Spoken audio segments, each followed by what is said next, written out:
ഉൽപ്പത്തി 48 അധ്യായം. അനന്തരം യോസേഫിന് നിന്റെ അപ്പൻ ദീനമായി കിടക്കുന്നു എന്ന് വർത്തമാനം വന്നു. ഉടനെ അവൻ മനേശെ, എഫ്രായിം എന്ന 2 പുത്രന്മാരെയും കൂട്ടിക്കൊണ്ടു ചെന്നു. നിന്റെ മകൻ യോസേഫ് ഇതാ വരുന്നു എന്ന് യാക്കോബിനെ അറിയിച്ചു. അപ്പോൾ ഇസ്രയേൽ തന്നെത്താൻ ഉറപ്പിച്ച് കട്ടിലിന്മേൽ ഇരുന്നു. യാക്കോബ് യോസേഫിനോട് പറഞ്ഞത്, സർവശക്തിയുള്ള ദൈവം കനാൻ ദേശത്തിലെ ലൂസിൽ വച്ച് എനിക്ക് പ്രത്യക്ഷനായി എന്നെ അനുഗ്രഹിച്ചു. എന്നോട്, ഞാൻ നിന്നെ സന്താനപുഷ്ടിയുള്ളവനാക്കി പെരുക്കി നിന്നെ ജനസമൂഹമാക്കുകയും നിന്റെ ശേഷം നിന്റെ സന്തതിക്ക് ഈ ദേശം ശാശ്വതാവകാശമായി കൊടുക്കുകയും ചെയ്യുമെന്ന് അരുളി ചെയ്തു. മിസ്രൈമിൽ നിന്റെ അടുക്കൽ ഞാൻ വരും മുമ്പേ നിനക്ക് മിസ്രൈം ദേശത്ത് വെച്ച് ജനിച്ച 2 പുത്രന്മാരായ മനാശയും എഫ്രൈമും എനിക്കുള്ളവരായിരിക്കട്ടെ. രൂബേനും ശിമെയോനും എന്ന പോലെ അവർ എനിക്കുള്ളവരായിരിക്കട്ടെ. ഇവരുടെ ശേഷം നിനക്ക് ജനിക്കുന്ന സന്തതിയോ നിനക്കുള്ളവരായിരിക്കട്ടെ. അവർ തങ്ങളുടെ അവകാശത്തിൽ തങ്ങളുടെ സഹോദരന്മാരുടെ പേരിൽ പ്രകാരം വിളിക്കപ്പെടട്ടെ. ഞാൻ പദ്ദനിൽ നിന്ന് വരുമ്പോൾ കനാൻ ദേശത്ത് എഫ്രാത്തിലെത്തുവാൻ അല്പദൂരം മാത്രമുള്ളപ്പോൾ വഴിയിൽ വച്ച് റാഹേൽ മരിച്ചു. ഞാൻ അവളെ അവിടെ ബേത്ലഹേം എന്ന എഫ്രാത്തിനുള്ള വഴിയരികെ അടക്കം ചെയ്തു. ഇസ്രയേൽ യോസേഫിൻ്റെ പുത്രന്മാരെ കണ്ടപ്പോൾ ഇവർ ആരെന്ന് ചോദിച്ചു. ദൈവം ഇവിടെ എനിക്ക് തന്നിട്ടുള്ള പുത്രന്മാർ എന്ന് യോസേഫ് അപ്പനോട് പറഞ്ഞു. അവരെ എൻ്റെ അടുക്കൽ കൊണ്ടുവരിക, ഞാൻ അവരെ അനുഗ്രഹിക്കും എന്നവൻ പറഞ്ഞു. എന്നാൽ ഇസ്രയേലിൻ്റെ കണ്ണ് വയസ്സുകൊണ്ട് മങ്ങി കാണുവാൻ വയ്യാതിരുന്നു. അവരെ അടുക്കൽ കൊണ്ടുചെന്നപ്പോൾ അവൻ അവരെ ചുംബിച്ച് ആലിംഗനം ചെയ്തു. ഇസ്രയേൽ യോസേഫിനോട്, നിന്റെ മുഖം കാണുമെന്ന് ഞാൻ വിചാരിച്ചിരുന്നില്ല.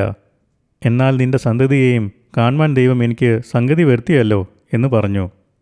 യോസേഫ് അവരെ അവൻ്റെ മുഴങ്കാലുകൾക്കിടയിൽ നിന്ന് മാറ്റി സാഷ്ടാംഗം നമസ്കരിച്ചു. പിന്നെ യോസേഫ് എഫ്രൈമിനെ വലങ്കൈ കൊണ്ട് പിടിച്ച് ഇസ്രയേലിൻ്റെ ഇടം കൈക്ക് നേരെയും മനേശയെ ഇടം കൈ കൊണ്ട് പിടിച്ച് ഇസ്രയേലിൻ്റെ വലം കൈക്ക് നേരെയുമായി ഇങ്ങനെ 2 പേരെയും അവൻ്റെ അടുക്കൽ കൊണ്ടുചെന്നു. ഇസ്രയേൽ വലം കൈ നീട്ടി ഇളയവനായ എഫ്രൈമിൻ്റെ തലയിലും ഇടം കൈ മൂത്തവനായ മനേശയുടെ തലയിലുമായി അങ്ങനെ തൻ്റെ കൈകളെ പിണച്ചു വെച്ചു. പിന്നെ അവൻ യോസേഫിനെ അനുഗ്രഹിച്ചു.